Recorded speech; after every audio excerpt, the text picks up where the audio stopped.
This story is from the Grimm's fairy tales, The Wolf and the Seven Little Kids. There was once upon a time an old goat who had 7 little kids, and loved them all with the love of a mother for her children. One day she wanted to go into the forest and fetch some food, so she called all 7 to her and said, "Dear children, I have to go to the forest. Be on your guard against the wolf. If he come in, he will devour you all, skin, hair, and all. The wretch often disguises himself, but you will know him at once by his rough voice and his black feet." The kids said, "Dear mother, we will take good care of ourselves. You may go without any anxiety." Then the old one bleated and went on her way with an easy mind. It was not long before some one knocked at the house door and cried, "Open the door, dear children. Your mother is here and has brought something back for her, for each of you." But the little kids knew it was the wolf by his rough voice. "We will not open the door," they cried.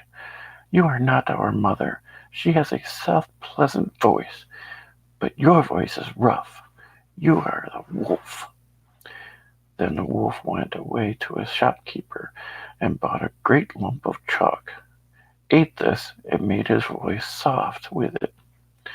Then he came back, knocked at the door, and cried, "Open the door, dear children. Your mother is here and has brought you something back with her for each of you." But the wolf had laid his black paws against the window, and the children saw them, and cried, "We will not open the door.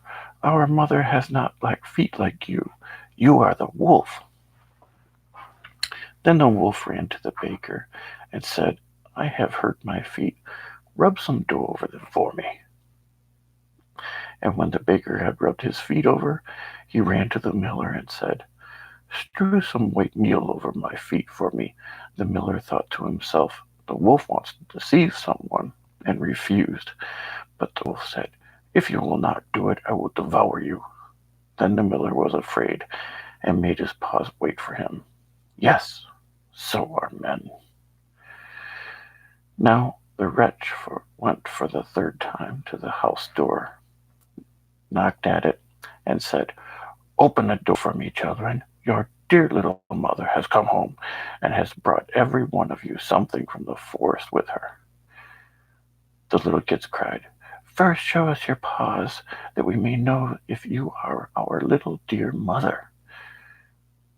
Then he put his paws in through the window, and when the kids saw that they were white, they believed all that he said and opened the door. But who should come in but the wolf? They were terrified and wanted to hide themselves. One sprang under the table, the second into the bed, the third into the stove, the fourth into the kitchen, the fifth into the cupboard, the sixth under the washing bowl, and the seventh into the clock case. But the wolf found them all and made no delay, but swallowed one after the other down his throat. The youngest, in the clock case, was the only one he did not find. When the wolf had satisfied his appetite, he took himself off, laid himself down under a tree in the green meadow outside, and began to sleep. Soon afterward the old goat came home again from the forest. Ah, what a sight she saw! The house door stood wide open. The table, chairs, and benches were thrown around. The washing bowl lay broken in pieces. The quilts and pillows were pulled off the bed. She sought her children, but they were nowhere to be found. She called them one after another by name, but no one answered. At last, when she called the youngest, a soft voice cried, "Dear mother, I am in the clock case." She took the kid out, and it told her that the wolf had come and had eaten all of the others. Then you may imagine how she wept over her poor children. At length, in her grief, she went out, and the youngest kid ran with her. When they came to the meadow, there lay the wolf by the tree, and he was snoring so loud that the branches shook. She looked at him on every side and saw that something was moving and struggling in his stomach. "Ah," she said, "it is possible that my poor children, whom he has swallowed down for his supper, can still be alive." Then the kid had run home and fetched the scissors and a needle and thread, and the goat cut open the monster's stomach. Hardly had she made one cut than a little kid thrust his head out, and when she had cut further, all six sprang out one after another, and were all still alive, and had suffered no hurt whatsoever, for in his greediness the monster had swallowed them whole. What rejoicing there was! They embraced their mother, and jumped like a tailor at his wedding. The mother, however, said, "Now go and look for some big stones.